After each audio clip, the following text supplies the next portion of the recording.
Capítulo 13. David consultó con todos sus oficiales, entre ellos los generales y capitanes de su ejército. Luego se dirigió a toda la asamblea de Israel con las siguientes palabras: Si ustedes lo aprueban y si es la voluntad del Señor nuestro Dios, enviemos un mensaje a todos los israelitas por toda esta tierra, incluidos los sacerdotes y los levitas en sus ciudades y pastizales, a que se unan a nosotros. Es hora de traer de regreso el arca de nuestro Dios, porque la descuidamos durante el reinado de Saúl. Toda la asamblea estuvo de acuerdo, porque el pueblo comprendía que esto era lo correcto. De manera que David convocó a todo Israel, desde el arroyo de Sior en Egipto al sur, hasta la ciudad de Lebo Hamat al norte, para que participara en el traslado del arca de Dios de Kiriat Jearim. Luego David y todo Israel fueron a Baala de Judá, también llamada Kiriat Jearim, para traer de regreso el arca de Dios, que lleva el nombre del Señor, quien está entronizado entre los querubines. Pusieron el arca de Dios en una carreta nueva y la retiraron de la casa de Abinadab. Usa y Ahío guiaban la carreta. David y todo Israel celebraban ante Dios con todas sus fuerzas, entonando canciones y tocando todo tipo de instrumentos musicales: liras, arpas, panderetas, címbalos y trompetas. Cuando llegaron al campo de trillar de Nacón, los bueyes tropezaron y Usa extendió la mano para sujetar el arca. Entonces se encendió el enojo del Señor contra Usa y lo hirió de muerte porque había puesto su mano sobre el arca. Así fue como Usa murió allí en la presencia de Dios. David se enojó porque la ira del Señor se había desatado contra Usa y llamó a ese lugar Fares Usa, que significa desatarse contra Usa, nombre que conserva hasta el día de hoy. Ahora David tenía miedo de Dios y preguntó: ¿Cómo podré regresar el arca de Dios para que esté bajo mi cuidado?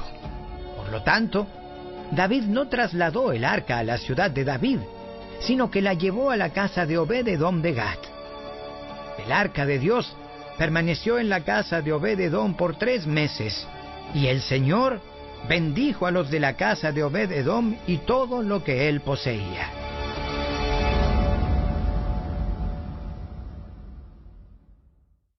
Capítulo 14.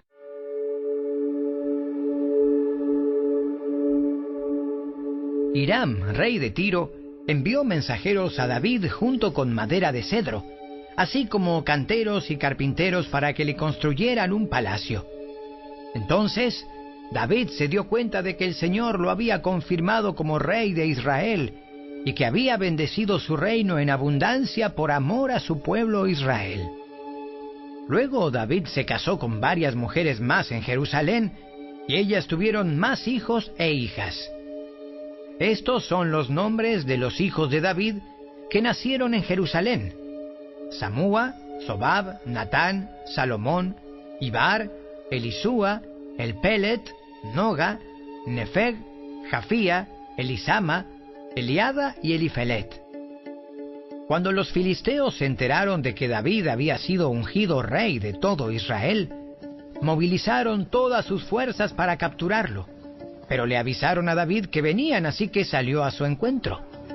Los filisteos llegaron y realizaron una incursión en el valle de Refaim. Entonces David le preguntó a Dios: ¿Debo salir a pelear contra los filisteos? ¿Los entregarás en mis manos? El Señor le contestó: Sí, adelante. Te los entregaré. Entonces David y sus tropas subieron a Baal Perasim y allí derrotó a los filisteos. ¡Dios lo hizo! Me utilizó para irrumpir en medio de mis enemigos como una violenta inundación. Así que llamó a ese lugar Baal Perasim, que significa el Señor que irrumpe. Los filisteos abandonaron sus dioses allí, así que David dio órdenes de que fueran quemados. Poco tiempo después, los filisteos volvieron y de nuevo hicieron una incursión en el valle. Una vez más, David le preguntó a Dios qué debía hacer. No los ataques de frente. En cambio, rodéalos, y cerca de los álamos, atácalos por la retaguardia. Cuando oigas un sonido como de pies que marchan en las copas de los álamos, entonces sal a atacar. Esa será la señal de que Dios va delante de ti para herir de muerte al ejército filisteo. Entonces David hizo lo que Dios le ordenó e hirió de muerte al ejército filisteo desde Gabaón hasta Geser. Así la fama de David se extendió por todas partes, y el Señor hizo que todas las naciones tuvieran temor de David.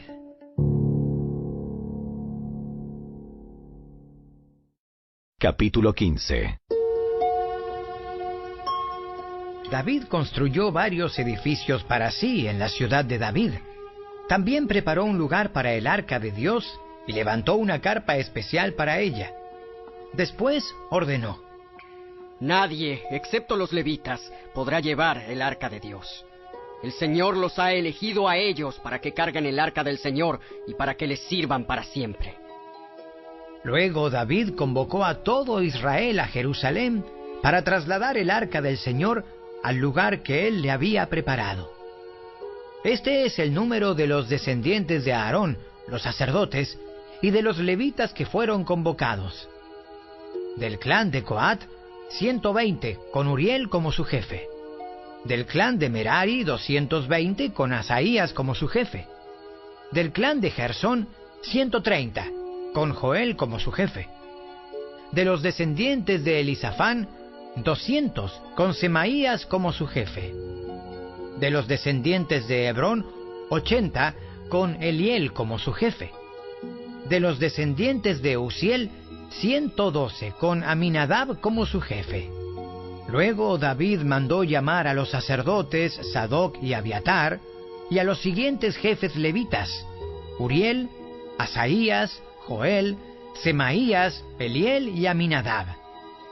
Les dijo: Ustedes son los jefes de las familias levitas. Deben purificarse ustedes mismos y a todos los demás levitas, a fin de que puedan traer el arca del Señor, Dios de Israel, al lugar que le he preparado. Como no fueron ustedes los levitas los que llevaban el arca la primera vez, el enojo del Señor nuestro Dios se encendió contra nosotros. No habíamos consultado a Dios acerca de cómo trasladarla de la manera apropiada. Así que los sacerdotes y los levitas se purificaron para poder trasladar el arca del Señor, Dios de Israel, a Jerusalén. Entonces, los levitas llevaron el arca de Dios sobre los hombros con las varas para transportarla, tal como el Señor le había indicado a Moisés. David también ordenó a los jefes levitas que nombraran un coro de entre los levitas formado por cantores y músicos para entonar alegres canciones al son de arpas, liras y címbalos. De modo que los levitas nombraron a Emán, hijo de Joel, junto con sus hermanos levitas, Asaf, hijo de Berequías, y Etán, hijo de Cusaías, del clan de Merari. Los siguientes hombres fueron elegidos como sus ayudantes: Zacarías, Jaasiel, Semiramot, Jehiel, Uni, Eliab, Benaía, Maaseías, Matatías, Elifeleu, Mignías y los porteros Obed-Edom y Jehiel. Los músicos Emán, Asaf y Etán fueron elegidos para hacer resonar los címbalos de bronce. Zacarías, Asiel, Semiramot, Jehiel, Uni, Eliab, Maaseías y Benaía fueron elegidos para tocar las arpas. Matatías, Elifeleu, Mignías, Obed-Edom, Jehiel y Asasías fueron elegidos para tocar las liras. Kenanías, el jefe de los levitas, fue seleccionado por su habilidad para dirigir el coro. Berequías y Elcana fueron elegidos para vigilar el arca. Sebanías, Josafat, Natanael, Amasai, Zacarías, Benaía y Eliezer, todos sacerdotes, fueron elegidos para tocar las trompetas cuando marchaban delante del arca de Dios. Obed-edom y Jeías también fueron elegidos para vigilar el arca. Luego David y los ancianos de Israel, junto con los generales del ejército, fueron a la casa de Obed-edom para trasladar el arca del pacto del Señor a Jerusalén con gran celebración. Como era evidente que Dios ayudaba a los levitas mientras llevaban el arca del pacto del Señor, sacrificaron 7 toros y 7 carneros. David estaba vestido con un manto de lino fino, al igual que todos los levitas que cargaban el arca, y también los cantores y Kenanías, el director del coro. David también llevaba puesta una vestidura sacerdotal. Así que todo Israel trasladó el arca del pacto del Señor entre gritos de alegría, toques de cuernos de carneros y trompetas, el estrépito de címbalos y la música de arpas y liras. Pero cuando el arca del pacto del Señor entraba a la ciudad de David, Mical, hija de Saúl, se asomó por la ventana. Cuando vio que el rey David saltaba y reía de alegría, se llenó de desprecio hacia él.